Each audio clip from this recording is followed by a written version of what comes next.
Hello ಸ್ನೇಹಿತರೆ, ನಾನು ನಿಮ್ಮ ಸೌಜನ್ಯ, ಉತ್ತರ ಕರ್ನಾಟಕ ಧಾರವಾಡದವಳು. ಇವತ್ತು ನಾನು ಉತ್ತರ ಕರ್ನಾಟಕ ತುಂಬ ಫೇಮಸ್ ಆಗಿರುವ ಕರಿಂಡಿ ಯಾವ ರೀತಿ ಮಾಡೋದು ಅಂತ ಹೇಳ್ತಾ ಇದ್ದೀನಿ. ಕರಿಂಡಿಗೆ ಬೇಕಾಗಿರೋ ಸಾಮಗ್ರಿಗಳು: ಒಂದು ಸ್ವಲ್ಪ ಅಗಸೆ ಬೀಜ ಹಾಗೂ ಸಾಸಿವೆ, ಜೀರಿಗೆ, ಮೆಂತ್ಯ ಮತ್ತು ಹುರುಳಿಕಾಳನ್ನು ತೆಗೆದುಕೊಂಡಿದ್ದೀನಿ.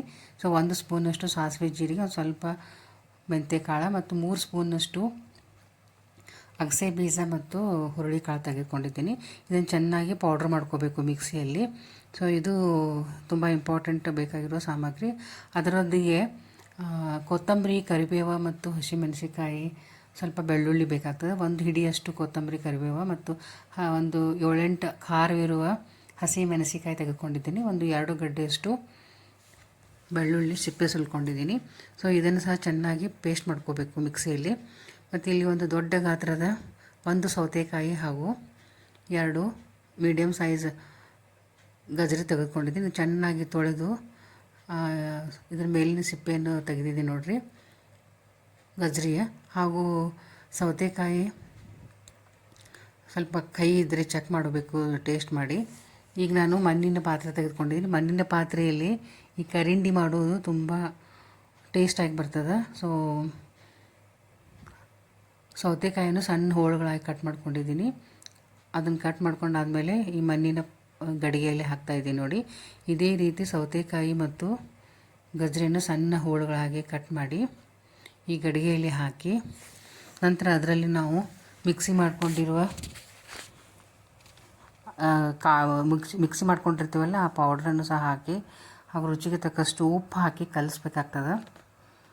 ಸೊ ಇದು ತುಂಬ ಟೇಸ್ಟ್ ಆಗಿ ಬರ್ತದೆ. ಹಾಗೂ ನೋಡಿರಿ, 1 ಸ್ಪೂನಷ್ಟು ಹಾಕಿದ್ದೀನಿ.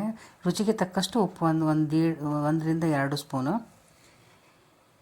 ಒಮ್ಮೆಲೆ ಭಾಳ ಹಾಕಬಾರ್ದು, ಸ್ವಲ್ಪ ಚೆಕ್ ಮಾಡಿ ಹಾಕಬೇಕು. ಈಗ ಮಿಕ್ಸಿಯಲ್ಲಿ ಪೌಡ್ರ್ ಮಾಡ್ಕೊಂಡಿರುವ ಈ ಎಲ್ಲ ಕಾಳು ತೊಗೊಂಡಿದ್ವಲ್ಲ, ಸಾಸಿವೆ, ಜೀರಿಗೆ, ಅದು ಫ್ಲೆಕ್ಸ್ ಸೀಡ್ಸ್, ಅವೆಲ್ಲ ಅದರದ್ದು ಪೌಡ್ರ್ ಮಾಡ್ಕೊಂಡಿದ್ದೀನಿ. ಅದನ್ನು ಸಹ 2ರಿಂದ 3 ಸ್ಪೂನಷ್ಟು ಹಾಕ್ಕೊಂಡಿದ್ದೀನಿ. ಒಮ್ಮೆ ಎಲ್ಲ ಹಾಕೋದು ಬೇಡ, ನೋಡಿ ಹಾಕ್ಕೋಬೇಕು. ಸೊ ಅದನ್ನು ಹಾಕಿದ ಮೇಲೆ ಇದು ಪೇಸ್ಟ್ ರೆಡಿ ಮಾಡ್ಕೊಂಡಿದ್ದೀವಲ್ಲ, ಕೊತ್ತಂಬರಿ, ಕರಿಬೇವು, ಅದನ್ನು ಸಹ ಎಲ್ಲ ಹಾಕಬೇಕು. ಸೊ ಈಗ ಪೌಡ್ರು ಹಾಕಾಯಿತು ಮತ್ತು ಇದು ಹಸಿ ಇರುವ ಮಸಾಲೆನೂ ಆಯಿತು. ಚೆನ್ನಾಗಿ ಕಲಿಸ್ಬೇಕು. ಸ್ವಲ್ಪ ಖಾರ, ಉಪ್ಪು ಟೇಸ್ಟ್ ನೋಡ್ಕೋಬೇಕ್ರಿ. ಆಮೇಲೆ ಕನ್ಸಿಸ್ಟೆನ್ಸಿ ನೀರು ನೋಡಿ ಹಾಕ್ಕೋಬೇಕು. ತುಂಬಾ ನೀರು ಹಾಕಬಾರ್ದು, ತುಂಬ ಗಟ್ಟಿನೂ ಆಗಬಾರ್ದು. ಸೊ ಇದನ್ನು ಚೆನ್ನಾಗಿ ಕಲಸಿ ಸುಮಾರು 1 ವಾರದವರೆಗೆ ಉರಿ ಬಿಸಿಲಿನಲ್ಲಿ ಇದನ್ನು ಕಾಯಿಸ್ಬೇಕಾಗ್ತದೆ. ಸೊ ಅಲ್ಲಿ ಸಾಫ್ಟ್ನೆಸ್ ಬರ್ತದೆ.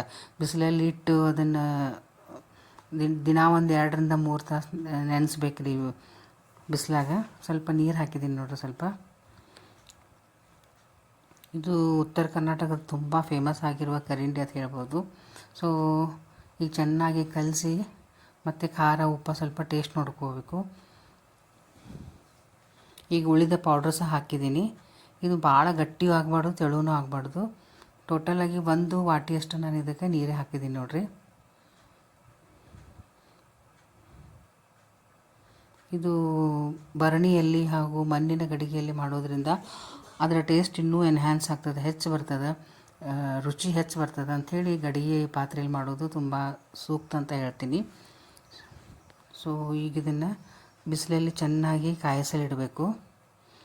ಡೈಲಿ 2ರಿಂದ 3 ತಾಸು ಇಡಬೇಕು ನೋಡಿರಿ ಸ್ನೇಹಿತರೆ. ನೋಡಿರಿ, ಇದು ಕನ್ಸಿಸ್ಟೆನ್ಸಿ ಈ ರೀತಿ ಇರಬೇಕು. ತುಂಬ ಗಟ್ಟಿನೂ ಬೇಡ, ತುಂಬ ತೆಳುನೂ ಬೇಡ.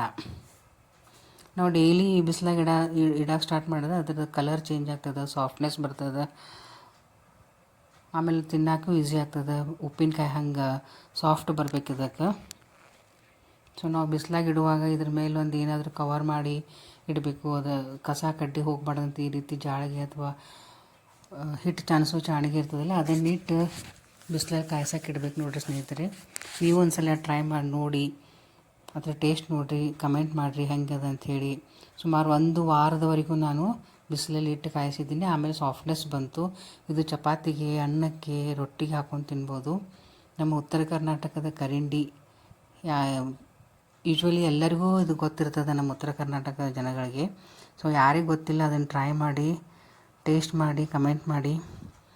ನನ್ನ ಚಾನಲ್ಗೆ ಸ್ವಲ್ಪ ಸಬ್ಸ್ಕ್ರೈಬ್ ಮಾಡಿ, ಲೈಕ್ ಮಾಡಿ. ಮತ್ತೆ ಒಂದು ಹೊಸ ರೆಸಿಪಿಯೊಂದಿಗೆ ನಿಮ್ಮನ್ನು ಭೇಟಿಯಾಗುತ್ತೇನೆ ಸ್ನೇಹಿತರೆ. Until then bye bye, see you.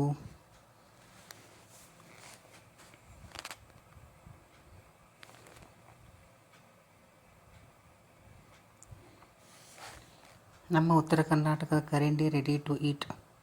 ಊಟಕ್ಕೆ ಉಪ್ಪಿನಕಾಯಿ ಹಾಗೆಲ್ಲ ಹಾಗೆ ಊಟಕ್ಕೆ ಕರಿಂಡಿ ಬೇಸಿಗೆಯಲ್ಲಿ ಮಾಡಿಟ್ಕೊಳ್ತೀವಿ ನಾವು ಇದನ್ನು, ಉತ್ತರ ಕರ್ನಾಟಕದ ಜನ ಎಲ್ಲ.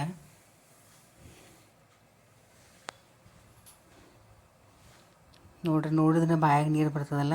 ಸೊ ನೀವು ಸಹ ಟ್ರೈ ಮಾಡಿ ಸ್ನೇಹಿತರೆ. See you, bye.